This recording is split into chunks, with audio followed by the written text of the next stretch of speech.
All right, welcome back to the hangar. Sorry about my hair. The guy was in a pool.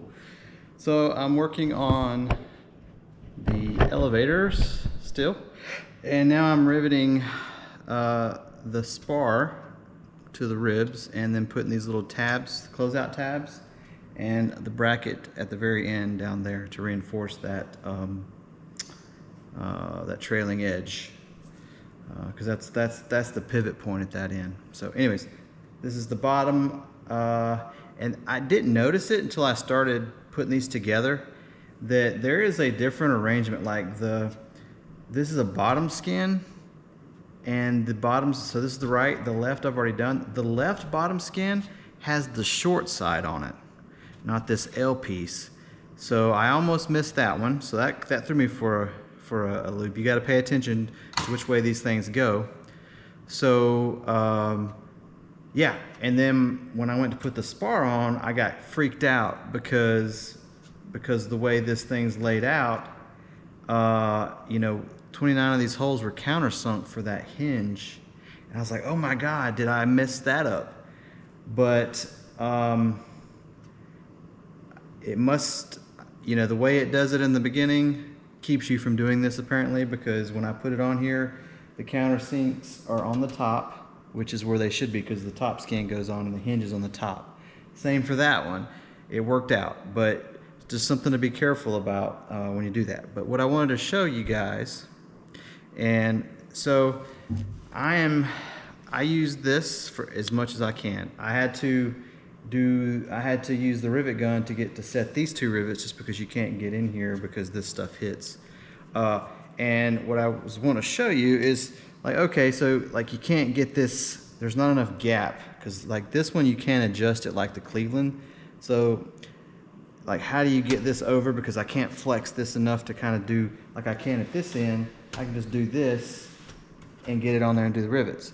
But because it's got this piece here, I can't. So what do?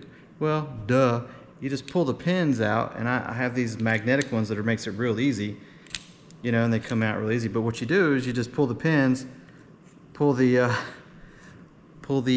yoke back some, slide it down over your piece, and then just put your pins back in.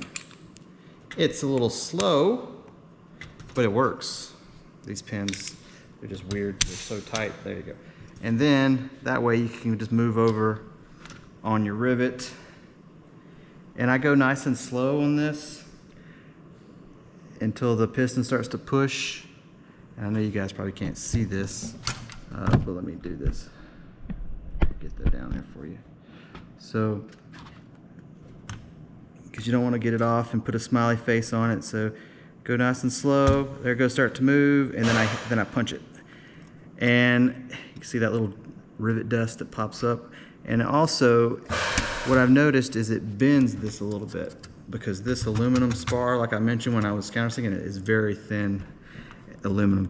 So it kind of bends them a little bit. But it's another way to use this without going to the rivet gun. So just want to show you guys that. These closeout tabs, they go a certain way. Don't miss that. The outside one is flush. This one's dimpled. Well, that makes sense because this closeout tab on the actual piece here is dimpled as well. And you got to make sure you get them the right way.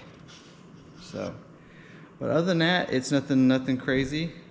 You got to keep these tabs and stuff perpendicular when you set them too, because there's a little slop in them. They may move and not be perfectly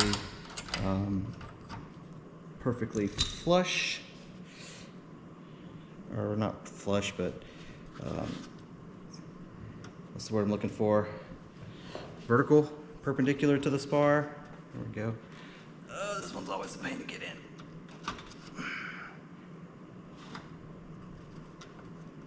Here, just do this. Put them in, hold your rivets, and push it in. There we go. This one I didn't have to take it off, but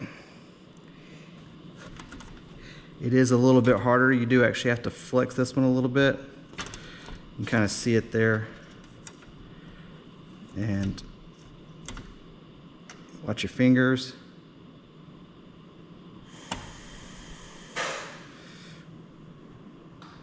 All right. And the bottom one, same thing. Ooh, hello. Little trigger happy there. There we go. Of course, now that the tab's on there, I have to do this. Bam. So, kind of see what's going on here.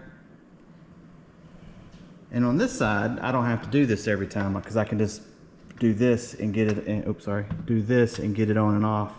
So, just a little tip for hits. It may be something that most of you already know, but you never know. It could be somebody that didn't think about it. So, because I didn't until I had already started building. But just want to show you guys that. I am about to be done with this piece.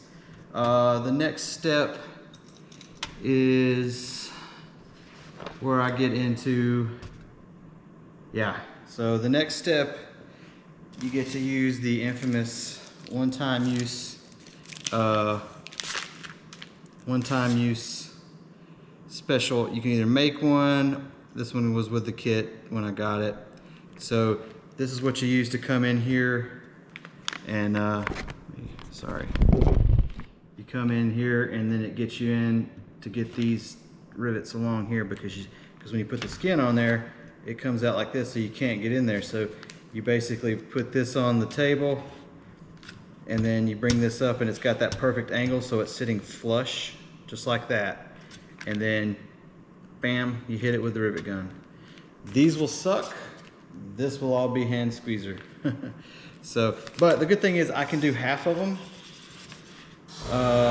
before I use this. This is only when you're actually closing them up that you use this. So, and like I said, this is the only time in the whole build that you use this is for that. But it is what it is. Right tool for the right job, right? So, and there's the compressor. You guys have a good one, and I'm gonna get back to it. Cheers.